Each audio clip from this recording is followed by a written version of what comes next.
just a give thanks for life. Yeah, man, love black people. I'm just saying, you're the provider, Celestia, the Almighty. Rastafari. Alright, welcome back. This is episode 2 in season 2 of Catcha Fyah.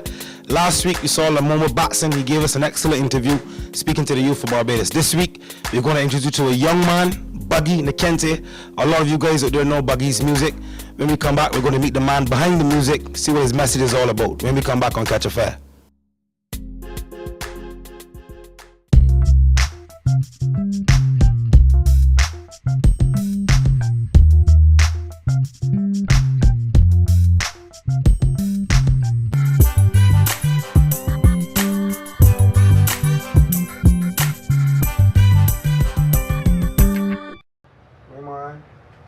Every day, so you say don't watch your TV, you don't got up as hard work though. No man, you see when you was a man like me, and you wear dreads and things leaving the work, looking again in the work. Man, look, I got this here and they got work. They got work, but they like gap and go up for some work, yeah? I hear you, man. Yeah, man, I'm blazing fire. Yeah. That's how we keep it burning, you know. That's the spirit of the people. Never let nobody change you, alright? Hear me? The boss man, he want me cut me natty to working at him 9 to 5. Me telling no, me telling no. Look, I'd rather to be free and be hungry than to have a belly full and in slavery. Me telling no, me telling no. Hey, but him tell me say your ears are untidy. The customers I say it looks so unsightly. But yo, Mr. Big Man, you want to violate my human rights, and I'm not taking it so lightly.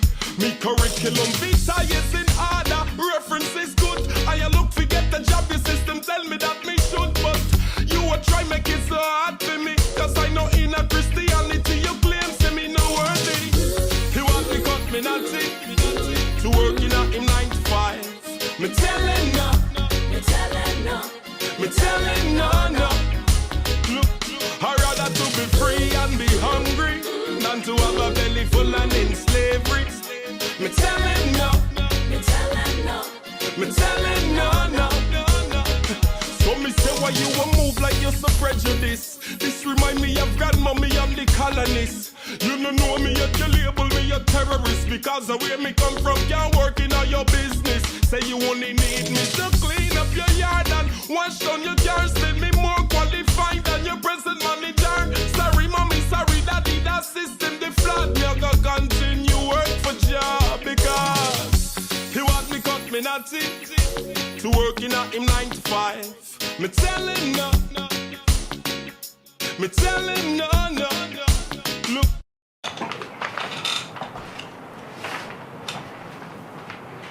Well, everything looks in order here, but we just got one problem. We plan to do the locks. I plan to do my locks, so about my locks. Well, we may have a problem fitting you in here. We may have something in the car park. The car park? Yeah. With my CV? Alright. I'd rather to be free and be hungry than to have a belly full and in slavery. Me telling no, me telling no. Hey, so him say you couldn't get no job with your hair so long, like you believe so you are Moses or Abraham. In this society you're living up your beliefs wrong. Think you know it all, typically young. Me tell him say me no. Say me young and not that of me strength. A lot of you just like me, I look employment. When you need to give the youths them more encouragement. If you don't want them for show commitment, Mr. Big Man, he want me cut me natty to working at him 9 to 5. Me telling no, me telling no. Look, I'd rather to be free and be hungry than to have a belly full and in slavery. Me telling no, me telling no. Look, the boss man, he want me cut me natty to working at him 9 to 5. Me tell him no. Yeah man, I'm blazing fire. That's how we keep it burning. Yeah, spirit of the people. Yes I.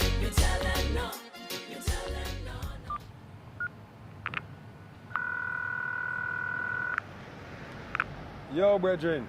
Yes. I just come from the job interview. Yeah. You believe the man want me cut my ear so he could get the job? What you mean, white telly? Nah, Dread. Nah. Welcome to the program, Buggy. Yeah, man, good to have you. You've been away for a while. So what's been happening with Buggy? Bring us up to date before we dive into all the deep conversation that we like to have on this program. I know you've been in Qatar for a little while performing with Fully Loaded. So just bring the public up to date. What's been happening with Buggy over the last few months? Well, not even just over the past few months, over the past, there's about 2 to 3 years. I mean, you might not have seen me in Barbados. Like you said, I've been in Qatar with the band Fully Loaded.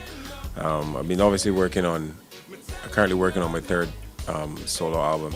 So I've been concentrating a lot on doing that as well, doing the writing of these songs and those type of things. I've also been working with Ragamuffin Entertainment, so I've spent some time in Canada as well, and doing some videos as well, and also looking to give back to the communities and the people as well who supported me for all this well, for real. So getting a bit involved in some charity work and some other farming work, and things like that, man. Keep myself busy. We're gonna have a broader chat about those things.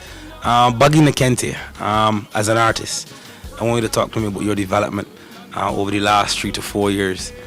Coming from, I would say, a dancehall artist, making that transition into, fully blown reggae artist.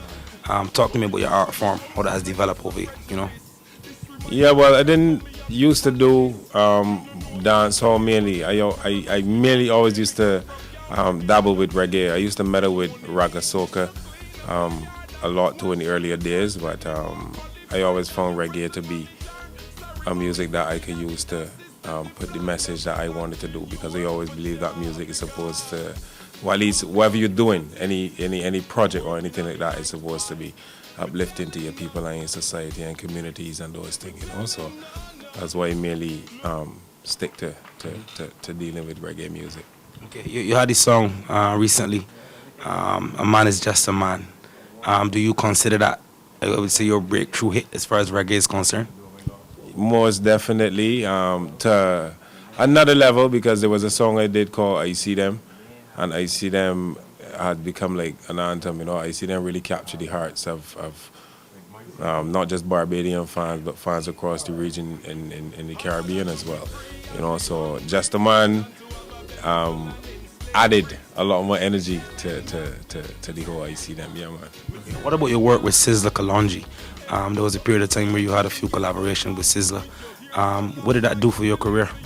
It took the career to another level, People see you as a different type of artist, obviously. But, it's mainly artists from the region just coming together and making good music for the people, because, again, that's what it's all about. And, Sizzla's a man Sizzla's an artist who's been out there. Sizzla's, the king of his jungle. He's saying that anytime one king invite another king to his domain, only prosperous things can happen, and people definitely saw it as a good thing. They understood a lot more of what I was doing. They started to look at my music and my stuff and my work a lot more as well, for sure. So it was definitely... Okay, we're going to have a look at some footage from a few years ago. You were invited to England to perform at the Lipa Festival. I want you to talk to me, obviously, about that experience. Displaying your work, I would say like a showcase level, to students, to professors and so on. What was that experience like in particular? We're going to have a look at that footage shortly. Yeah. That was a crazy experience, right? Like a real crazy experience. As a reggae artist, I was the first reggae act to ever do a reggae show at the Paul McCartney auditorium. Mm-hmm. I ended up doing a couple of master classes as well. That was like the second time I actually was involved in doing a master class. Basically, Third Degree Music Festival is where students come together to showcase basically what they have, how they have progressed over the period of time that they've been at the university dealing with the music, whether it be a particular instrument that they specialize in, engineering or whatever they're doing. So one of the students from Lipa, she actually thought it would have been a great idea to have me come over and be a featured act for her performance and presentation. Right. So we came over, she did like a number of my songs, like four or five of my original songs, and we also chose a couple of covers as well and put together a set. And that's what we went to Lipa with, and it was crazy. It was crazy. Trust me, the night that we did that particular one, I think that was like capacity crowd at the auditorium as well. The show was well received, man. There had a few people from Barbados who were actually in England, different parts of England, that heard I was going to be there, that they actually came over to see the show. Yeah, man. Okay, we're going to have a look at the footage and be right back in a bit.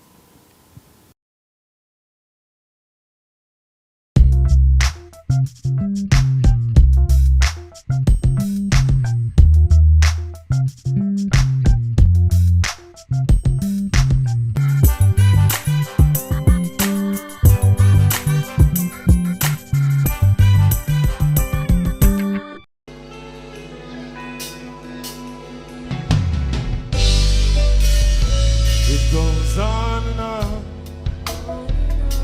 but that's just the way it is. Life goes on and on. You got to stay positive. Life goes on and on. Somebody gonna cry tonight. Somebody gonna make love. I want to see all the the people. Big up on yourself tonight. We're sitting in a little meditation with my brethren on the corner. When news about a family we lost, we are reading on the paper. The ones past on couple weeks, can't help but remember. Well, looks like the future generation, they might gonna need a savior. My brethren tell me, so much man get corrupt. Mysterious life lost, up with news pages fill up. Well, people have respect no more. Youth quick to have you shut up. Behind your back, I'm trying to steal from your cupboards. That's just the way it is. Life goes on and on. Got to stay positive. Life goes on and on. Somebody gonna cry tonight. Somebody gonna make love. Somebody gonna cry tonight. Somebody gonna make love. But that's just the way it is. But life goes on and on. But that's just the way it is. Well, any time when we're walking, feeling lonely, me keep Jaja on my mind. Never me worry, cause everything got a place and time. Well, anything when you create must be well done. No one make them see a mistake this time. Some people they stop them no check, and I wonder why some problems them find. One like them blind, but that's just the way it is. But life goes on and on. Got to stay positive. Life goes on and on. Somebody gonna cry tonight. Somebody gonna make love. Somebody gonna cry tonight. Reggae laundry full up of love. But that's just the way it is. Goes on and on. But that's just the way it is. Goes on and on. That's just the way it is. Life goes on and on. That's just the way it is. Goes on and on.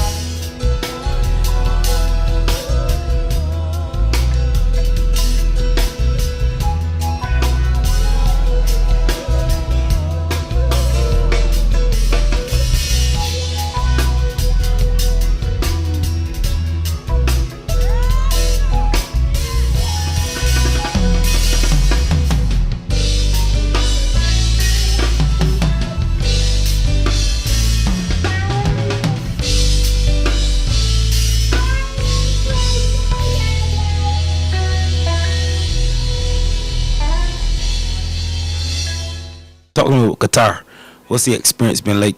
I know most people will hear Qatar and, you know, not get a full idea as to, you know, what the receptivity is for a genre of music like reggae. So what has your experience been like going to Qatar? The experience is good, man. The experience is very good. What we do in Qatar basically is music. We play music every day, every hour. That's just basically about that's basically what it is over there.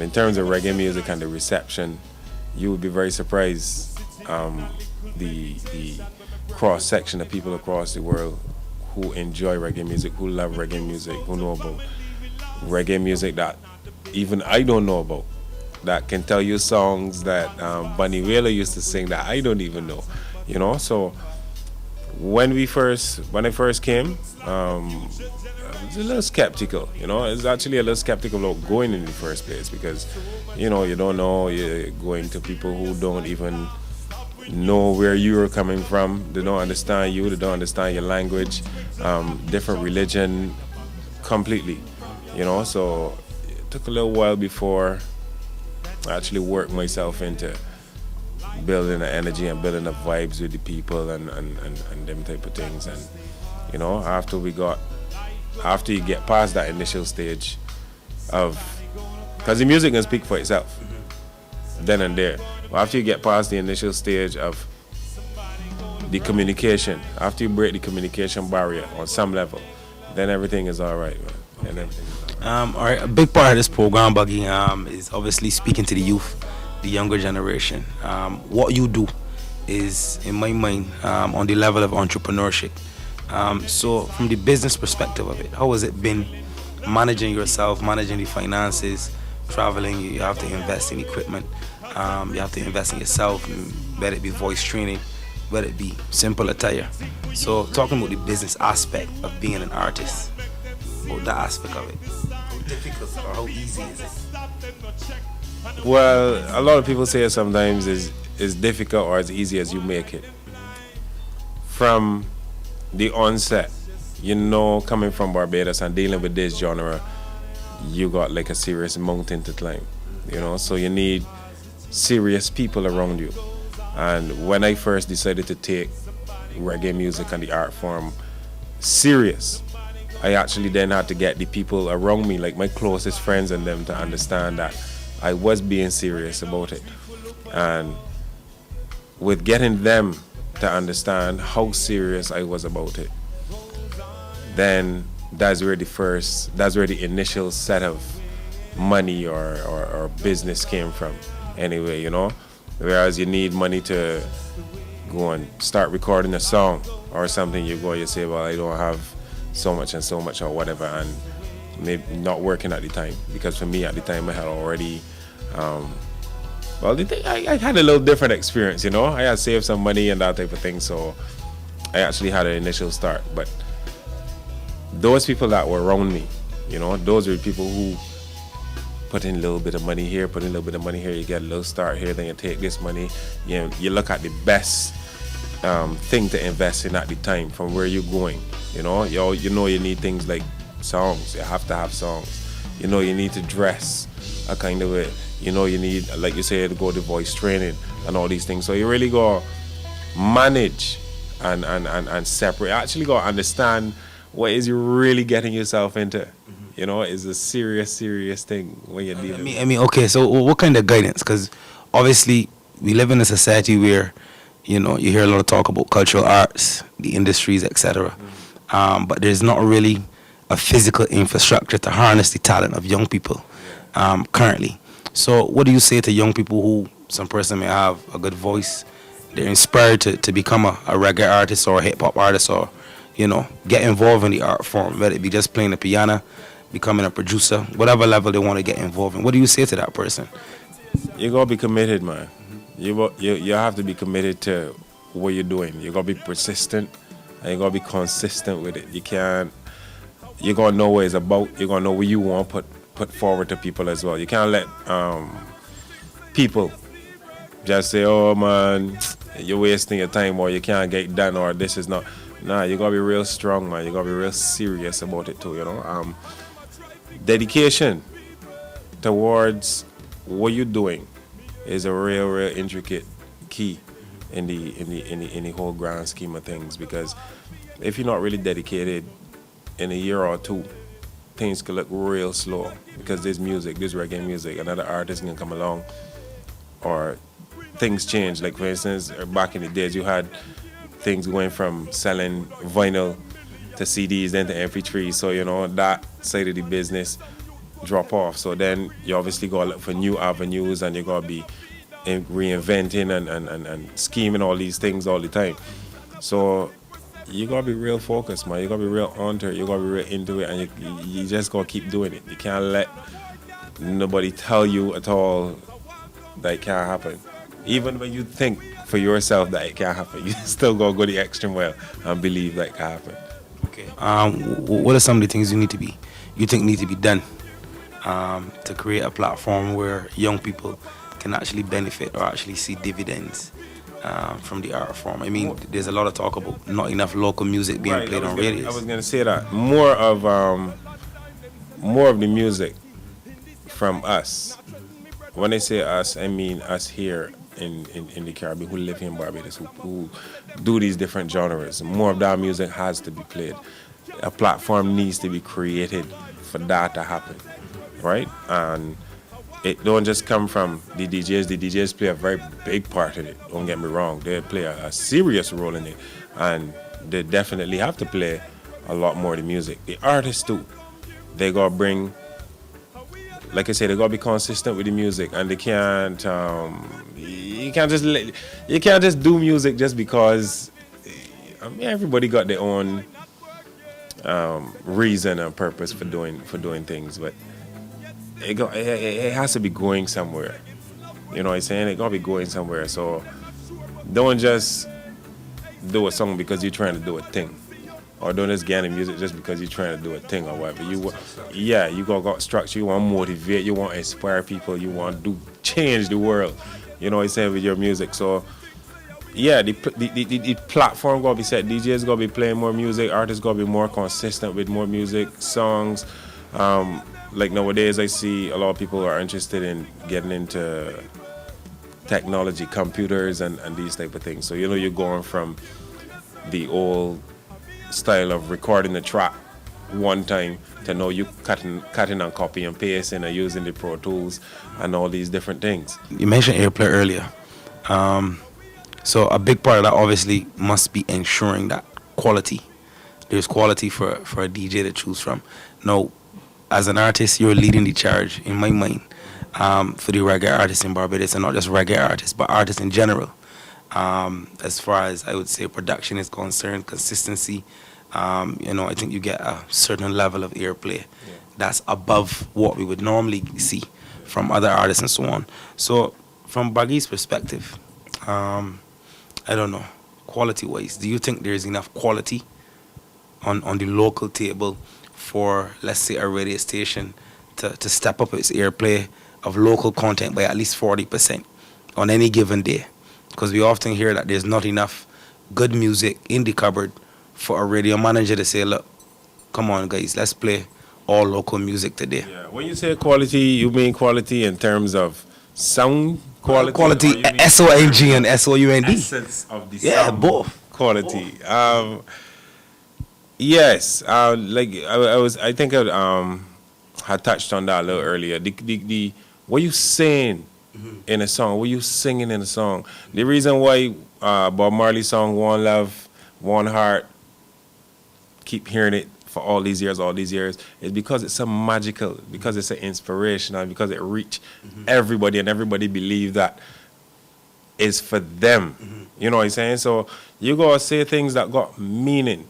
I mean, dancehall and reggae music, you hear different styles, you hear different topics and things. You know what I'm saying? Even in dancehall, when you hear these guys singing all these things with their singing, it got some type of meaning, and it got some influence into the people that they're injecting into their music. You understand? In terms of quality of sound, now, you really gotta pay attention to things like your diction.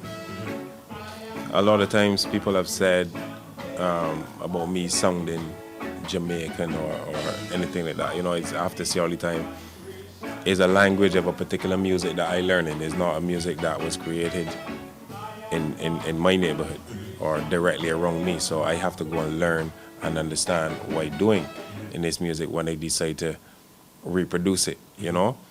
I listen to how the music, how the vocal is coming across the beat. All of these different things, the phrasing, all these different things that you got to dig into these things and get to understand them so that when you put out your song, you record your song, that your song on the level of Sizzler or Taurus or whoever. So when these guys play this song, they can play it next to this song, you know. And not see a drop in quality. Yeah, man. When you playing, you see it's different when you're playing songs in the dance hall or when you're playing songs on the street or anything like that. It's a whole different thing to radio. Radio is top 40, has to be a particular way, and the program managers want it this kind of way and all these different things. You know what I'm saying? So you definitely have to put quality in sound and quality in sound. As well. For real, yeah. Talk to me about Boss Man. That song is picking up. Yeah. Right now. It resonates with a lot of people. The content in this song, we touch on a range of issues. So break down this song for me, talking about what influenced the song Boss Man. Yeah, basically is the understanding of a youngster coming from a more or less a ghetto part of the country, and who he is, being an individual. He well qualified. He goes to get a job, and the guy who's hiring him, he looks at everything is in order, except for the dreadlocks he has on his head. And having been a person who encountered something like this already, you know, I honestly saw it as like a serious problem that me and the person who was interviewing me, we actually had a short conversation about it, and I really couldn't understand, I really couldn't see what my hair had to do with anything, and that initially gave me the idea to write the song, you know. So, and I realized it's not just the hair and everything, like it's encompass a whole different cross section of things, like the class, or where the person come from, the religion, or where the person come from. All these things people sometimes tend to judge a man by just looking at him and seeing him. So that's a real inspiration for that song, The Boss Man, for real. Okay. I mean, honestly, at first when I heard this song, I asked myself if it was still relevant in today's society, given the fact that so many people wear locks to be fashionable because they may be Rastafari, whatever the case may be. And then we see a case where police officers then were scolded for wearing dreadlock hairstyle within the force, and told us against the rules and so on. So there in itself, it was revealed that your song is still very much relevant in today's society. I think we got bigger issues to deal with in our societies right now than to look at a person and say, oh, you this religion, or you got this hair, or you got this thing, you can't come and work. What are some of those issues? Working in Qatar, you're a Bajan, so working in Qatar and you see the news on the internet from where you are working overseas. What are some of your concerns as a Barbadian right now, looking at our society? Yeah, simple things like literacy. We talk about all this literacy, you know. I use technology, I use cell phones and Facebook and things, and I see people even using like different the wrong tense of words and simple little things that we grew up learning and understanding.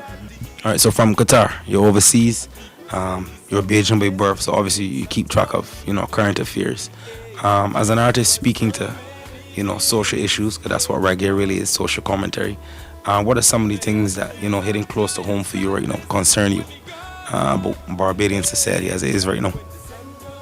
Well, there are a lot of things that I've been seeing in the society. The most recent thing is there's an incident there where you have police officers being investigated for involvement in different activities and things. I had recently written a song as well about things like this, and one of the things is, I mean, people have been talking about these things for years, you know, whether it be brutality or police taking bribes or anything like that, and you never really have heard anything about anybody being arrested or disciplined. Maybe one or two, for that matter. But the wider society, I've checked and you don't really see it happen on a big scale, you know. So now that you see things like that, there is like some kind of justice for the people, you know. So I'm saying they got issues like this, things that going on with the police and society, things that happening at the prisons as well. I mean, they got some things I hear I don't know for sure. But if these things that I hear sometimes are true, I mean, we got real big issues that here in the workplace, or a person wearing a tattoo from the arm or something. You know what I'm saying? The economy in serious problems, you know. We get more taxes all the time. The youths especially, the youths need, I would not cry down or put down our education system in any way. It's produced myself as well as a lot of other brilliant people as well. I think though that at this time now, the way how technology has gone, the youths need to be introduced to a lot more of it, you know. There's no reason why they should be leaving school and stuff as we saying and not be computer literate on any level, you know what I'm saying. So there are a lot more issues, like I said, that we definitely need to look at. Okay, so how do you as an artist, I don't know, take this under your wing of responsibility to try as best you could to impact and effect some level of change among the youth? How serious do you take it? How serious do you take your responsibility as an artist? Well, the best way I've always seen it is leading by example, because you could talk to the people, you could tell them things, and you know, talk sometimes is just, as Granny would say, go in one ear and come out the next. But if people emulate you, people like your vibes, you inspire people in some way or somehow. When people see you do certain things, you know, and they understand what's happening, you know, then that's how I think. For me, that's how I show people the way how to do things. I lead by example. All right, we can catch a video and come back on Catcha Fyah in a bit.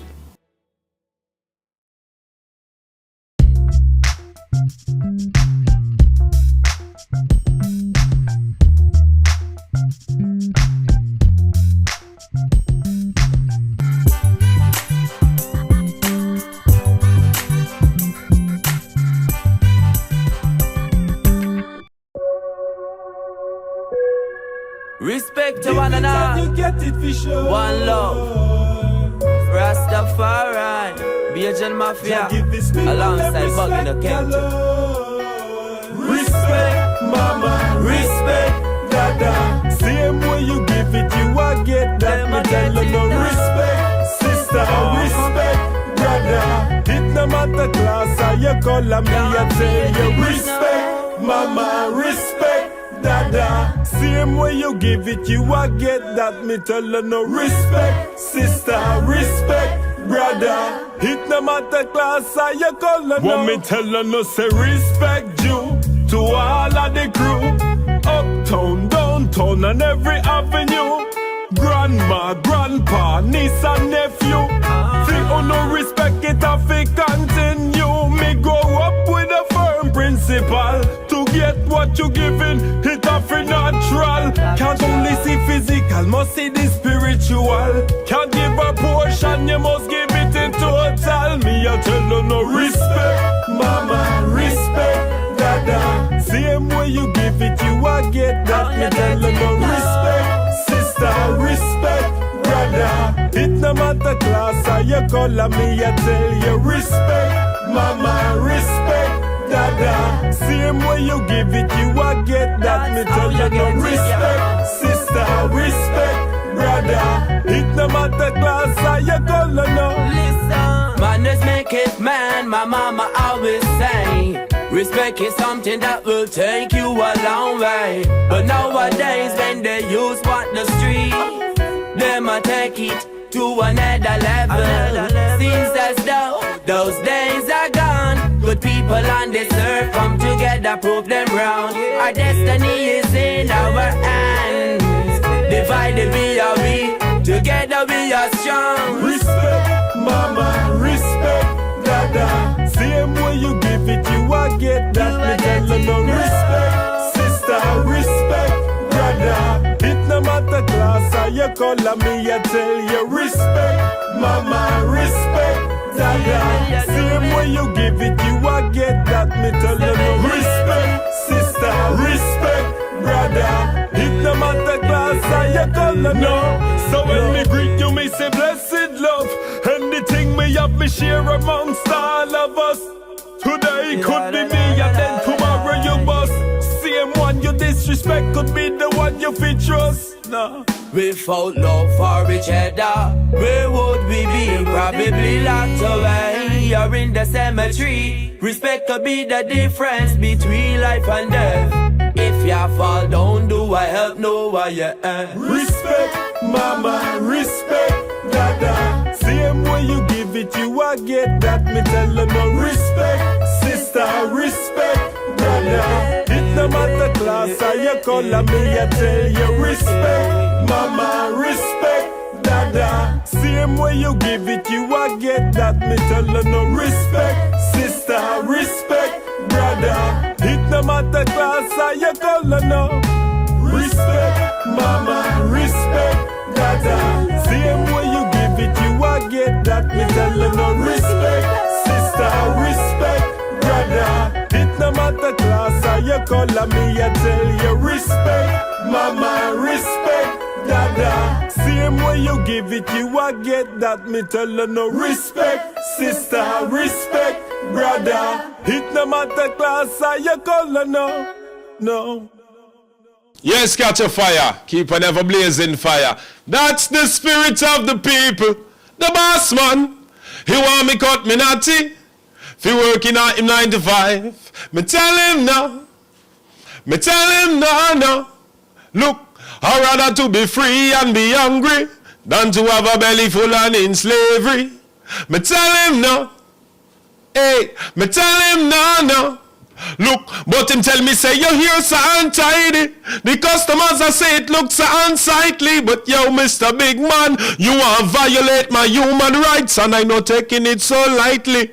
Me curriculum vitae is in order, reference is good. I look forget the job your system tell me that me should, but you will try make it so hard for me. Cause I know in a Christianity you claim say me no worthy. He want me cut me natty. If he working at him 9 to 5, me tell him no. Me tell him no. Hey, I'd rather to be free and be hungry than to have a belly full and in slavery. Me tell him no. Yeah man, this is Buggy Nhakente, the spirit of the people, live there with Catcha Fyah. Keep it blazing star. Alright.